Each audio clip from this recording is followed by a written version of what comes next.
Hockey made yet more changes to the league structure for the 2022-23 Premier Division season, including bringing back the much applauded playoffs, an event that we haven't seen for a few years and definitely since pre-pandemic. Holcombe and Aldridge were the two men's sides that secured their qualification to the Euro Hockey League as part of the event, which was hosted by Surbiton rather than Lee Valley. For the first time in more than a decade, it was hosted by.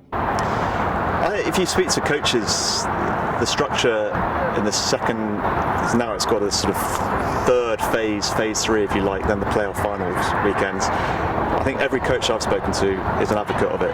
They love it.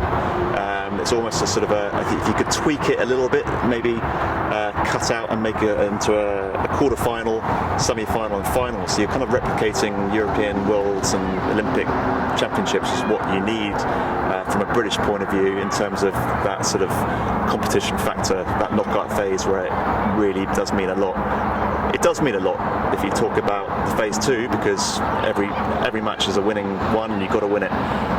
So if you tweaked it a little bit and do the knockout and then the finals weekend, that could make a really good setup and the players would adapt to it. And every match would mean something. So yeah, I mean, look, we've got to get fans through the doors to even complicate this, because if you go onto the England Hockey website, try to find the fixtures, that's a starting point because you can't find them at all. And then secondly is actually understanding what phase 1 and phase 2 is. It's all a bit convoluted at the moment rather than just a standard league, but I think England Hockey are doing the right thing here. So it's give it time to bed in, and I think it might do a good job. Spectators generally responded well to the event, and tickets for the Sunday at least sold out, something which we haven't seen for quite some time in terms of the playoffs. It was a packed out day and the hockey on show was of top quality and the fans generally seemed to really enjoy themselves.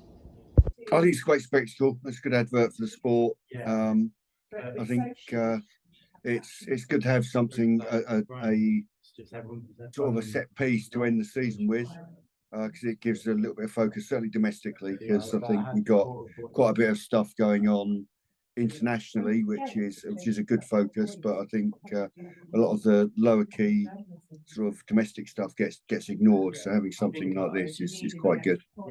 I think it's a good thing to get the clubs more involved.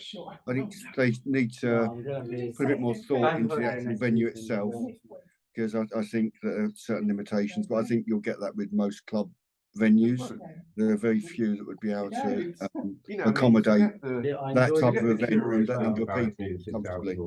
Next season's hosts are yet to be announced, but they'll do well to match Surbiton's offering from the 2022-23 season.